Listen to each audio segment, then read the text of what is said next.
What is up, guys? So this is part two of my 5-part videos going over the strength and a little bit of the weaknesses of each element. Mostly the strengths because picking out weaknesses isn't too easy to do at this point. And again, take everything I'm saying here with a little bit of grain of salt because we don't have every card in the color yet or in the set. So we have 84 out of 120 cards. We might not get to every archetype that that element might have at the start. This is part two, so we're looking at fire. We looked at water last, so let's jump into fire. So, what do we have here for fire? Again, with Atlantis Volcanic Forge, the stadiums, they're not really doing much, so we're not going to go too much onto them. They kind of do the same thing for everybody. This top row here is utility, so fire doesn't have much utility.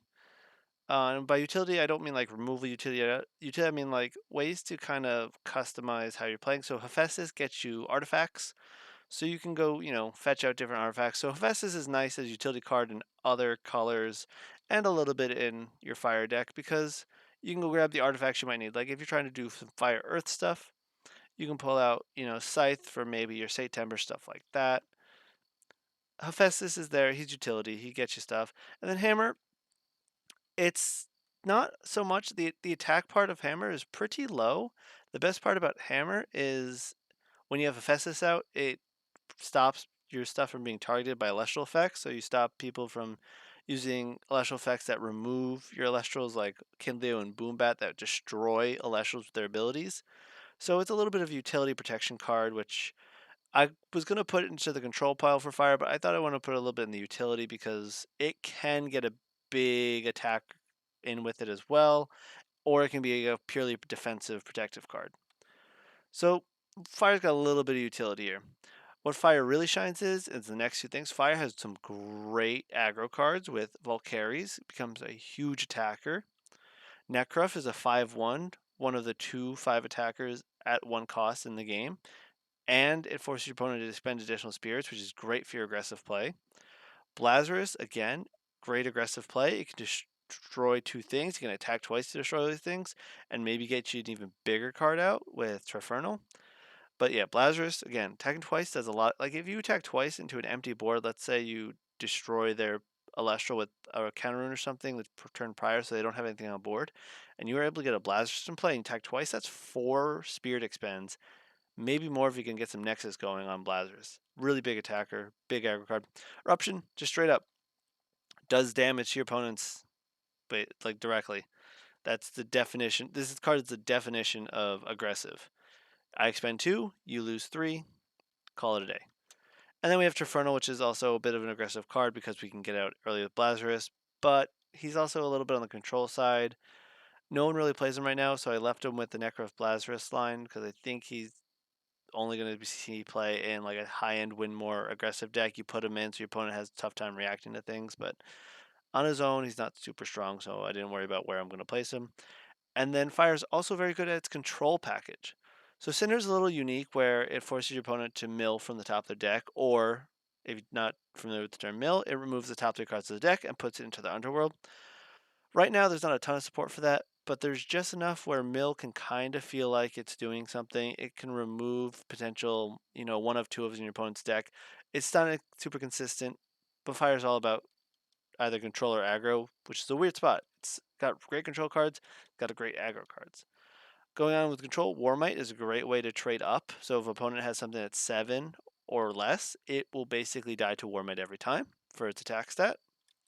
Kinleo is one of the best removal cards in the game right now because it will Nexus Fire from like a Hammer or Hephaestus or something, maybe even a Volcanic Forge or another Celestial on the board to destroy something, and then it can still attack.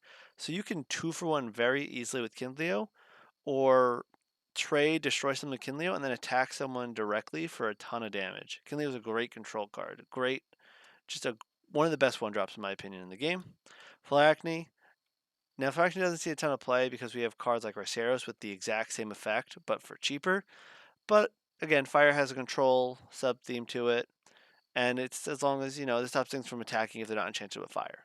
It's an okay card. The effect's very strong. At a 4/7, it's not super strong, and a lot of people playing Phlaracne. But again, it's part of that archetype.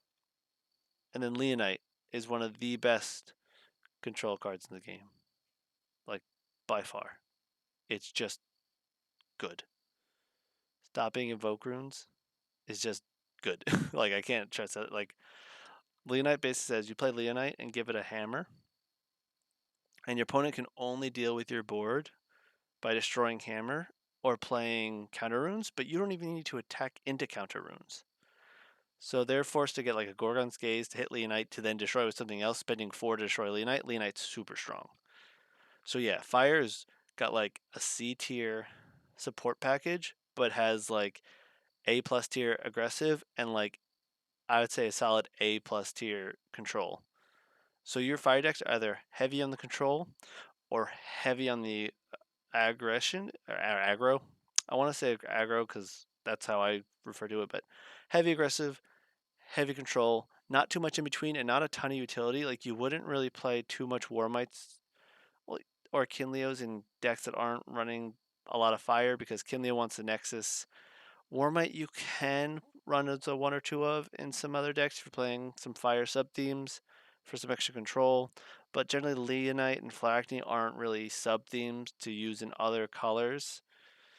Whereas something like Necruff is a pretty easy splash. Like the aggro package in red is very easy to splash. So other aggro colors, something like Wind has some aggro to it. It's easy to splash the fire into those. But if you're making a main themed fire deck, it's got to be either control or aggressive, in my opinion. There's no real, mid rangey or like ramp. There's not really anything besides just I'm going to attack you or I'm going to stop you from playing cards like you want to and destroy your stuff directly. So yeah, that's fire. Again, aggressive or control, not too much in between. No, there's basically no mid range in the deck. But yeah, that's fire. We're gonna go on to wind in the next video.